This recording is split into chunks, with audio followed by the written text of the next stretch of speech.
let's talk Gordon Hayward. We saw the video of him dunking against a fellow white.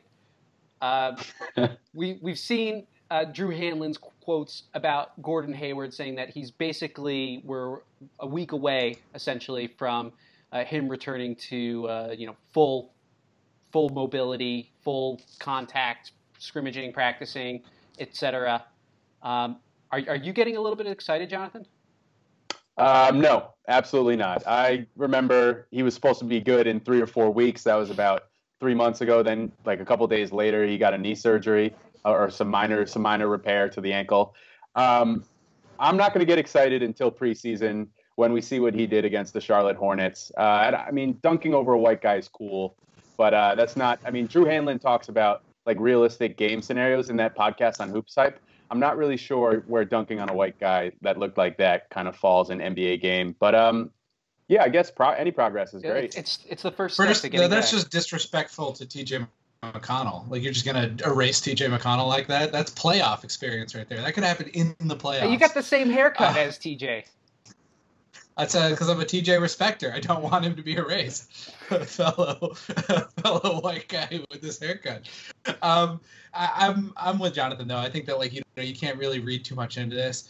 One thing that this is proving for me is how insanely funny it was that we ever thought he was going to come back for the playoffs. It's 3 months later, and he's still not 100%. So I mean, I know that they are kind of taking a sort of a decelerated timetable with some of this stuff, but it is going to be really interesting to see what this new team looks like. I will say that from what we saw in those 5 minutes of that Cleveland game, they really did seem to have great chemistry, and I'm really excited to see what that looks like kind of in the regular season once they get going. So I'm excited to see Gordon back out there, but until he's back out there and playing, I'm really not going to take any of these Instagram, Snapchat, Twitch videos very seriously. So it was interesting. Hanlen said that they're really focusing on him creating his own shot better. Not a weakness of his, certainly, but they want to do it better, focusing on playmaking and then giving him a mid-post game because they're expecting that other teams are going to have more switching schemes and that he's going to need to punish smaller guys on him. I thought that was very interesting. We're going to get to the Gordon Hayward podcast as we cycle through all these players. Jonathan, you're not excited yet, but I think certainly you could see the potential of what he could add to the Celtics roster next year. I mean, this has been circulating on Twitter the last month, but that Charlotte Hornets preseason game when they just blew out the ones of the starters on the Hornets, I mean, that's Gordon Hayward very well could be, if he comes back 100%, which is up in the air, he could be the best player on this team. I tend to lean Kyrie right now, especially with the injury stuff, but Gordon Hayward, I mean, despite what Chris Carter says, despite what Nick Wright fails to acknowledge, he is a really good player, and he might be the best player on this team. So, yeah, I mean, if he could come back and be, 80% of what he was, the Celtics are – I'm not even worried about the Sixers or Raptors, to be honest. There was also some interesting nuggets about what Hanlen was working on with Jayson Tatum, and we should give credit here. This was on the Hoops Hype with Alex Kennedy, Hoops Hype podcast with Alex Kennedy. With Tatum, I thought it was interesting. The number one thing that Hanlen said they were working on is increasing Tatum's range, particularly his range off the bounce. Again, not so much of a problem, but this is actually what Hanlen told us last summer when he was on the podcast, that year 2 they were going to work on Tatum's off the dribble three-pointer.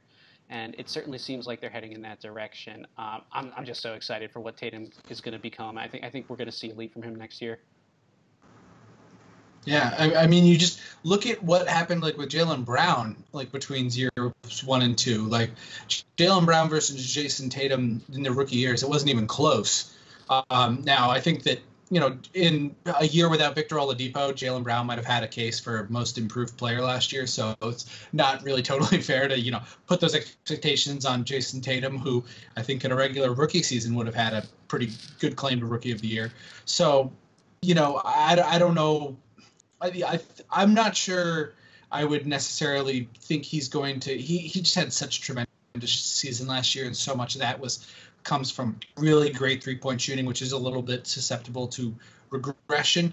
But I do think that, especially near the end of the year with what he was doing kind of off the dribble, some of the ways that he was scoring the points, that was certainly very encouraging. And I think that we're going to see, if we could see things where he kind of has these lead scorer type skills and he develops those in year 2, it's going to be a really dangerous player from then on. It's going to be incredible, and I'm really excited to see what happens. Yeah, Drew Higgins saying that he said on multiple occasions that he thinks Tatum's going to be an all-star next year.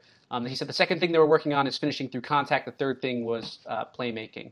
That's a great part about working on the range. And, Jayson Tatum was a great three-point shooter last year, but the volume is going to increase this year, so his efficiency will go down. But once he starts shooting those and the defense starts respecting it even more, it's just going to open up him finishing through contact and playmaking. And not to mention, he's going to get a ton of open threes. I mean, if Gordon Hayward's going to be the offense is going to run through him with Kyrie and even Al Horford popping, there's just going to be so much confusion on the defensive end where I feel like Tatum's going to be the guy that's left alone for the corner three a lot of the time.